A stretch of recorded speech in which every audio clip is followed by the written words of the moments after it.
Assalamualaikum warahmatullahi wabarakatuh. Perkenalkan, nama saya Irwansyah dengan NIM J1S1200036, jurusan Ilmu Kesehatan Masyarakat. Baik, di sini saya akan menjelaskan tentang hasil observasi penyakit DBD pada masyarakat sekitar Kecamatan Kambo, Kelurahan Padeleu, Kota Kendari. Adapun tugas ini untuk memenuhi mata kuliah perencanaan dan evaluasi kesehatan.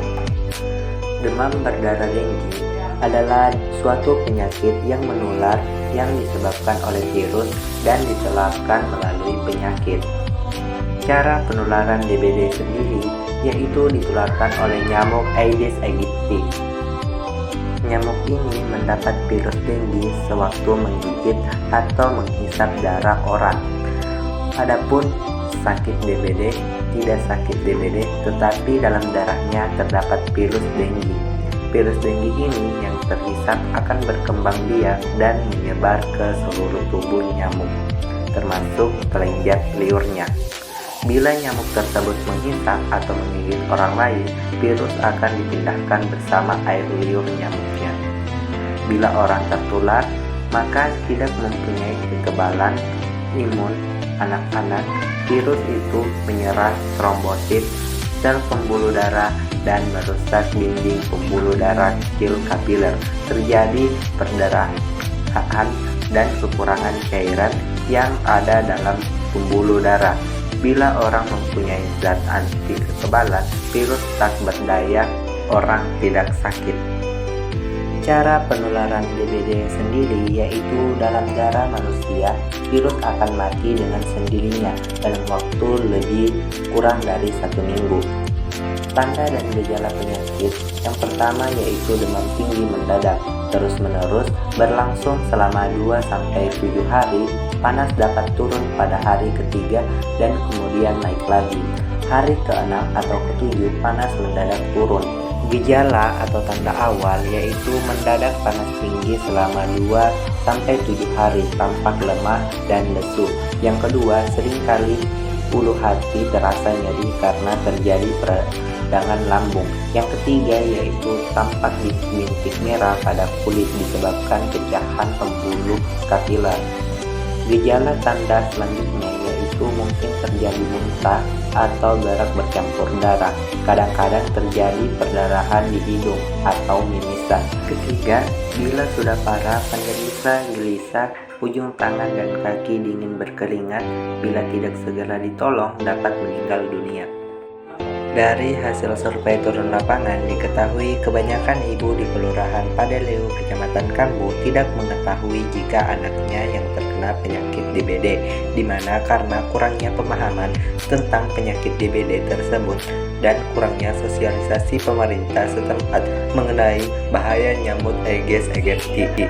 Diharapkan dengan adanya edukasi ini, masyarakat setempat dapat mengetahui tentang bahaya nyamuk aegypti atau demam berdarah karena dapat menyebabkan kematian, sehingga masyarakat setempat dapat menerapkan perilaku hidup sehat dengan terhindar dari bahaya nyamuk Aedes aegypti. Apa yang diperiksa yaitu amnesis, observasi, manifestasi perdarahan, dan pemeriksaan keadaan umum. Penekanan pada ulu hati, karena biasanya jika orang terkena penyakit DBD, maka ketika ditekan pada ulu hati biasanya terasa nyeri. Selanjutnya yaitu peradaban hati, pemeriksaan laboratorium, hematokrit, trombosit, dan serologis. Selanjutnya yaitu cara melakukan uji tornokit, yaitu pasang manset, pompa desimeter untuk mendapatkan tekanan antara sistolik dan diastolik. Biarkan selama 5 menit sampai timbul bintik-bintik merah. Hasil tambah jika mendapatkan 10 atau lebih bintik merah pada seluas 2,5 kali 2,5 cm di lengan bawah bagian depan dekat siku.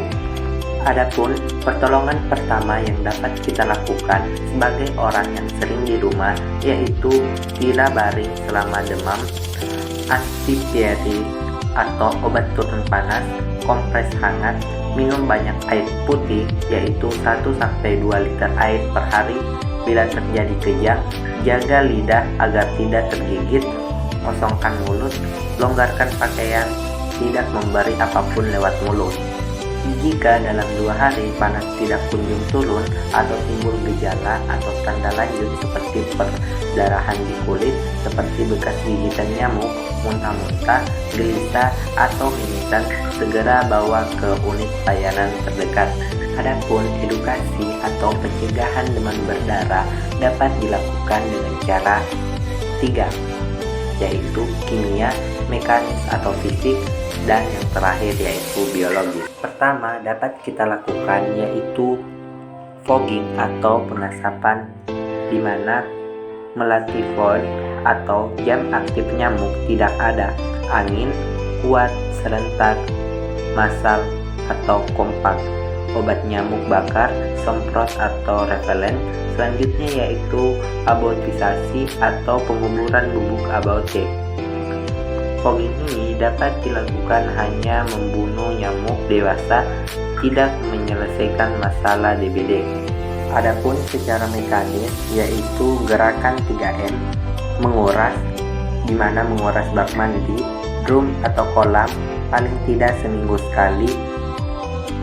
Selanjutnya yaitu menutup rapat-rapat tempat penampungan air semacam tempat dam, drum, nyamuk tidak masuk dan dapat berkembang biak. Selanjutnya yaitu mengubur barang-barang bekas yang dapat menampung air hujan. Selanjutnya yaitu yang terakhir secara biologi. Adapun caranya, predator air kolam diisikan air pemakan jentik, memelihara ikan yang relatif kuat dan tahan, misalnya ikan mujair, kepala timah atau pantau, insektisida hayati, ekstra tumbuhan-tumbuhan, memanfaatkan tanaman pengusir nyamuk yang populer, biasanya yaitu tanaman biji selasi. Itulah tadi sedikit materi pemaparan tentang bahaya nyamuk Aedes aegypti. Sekian dari saya. Wassalamualaikum warahmatullahi wabarakatuh.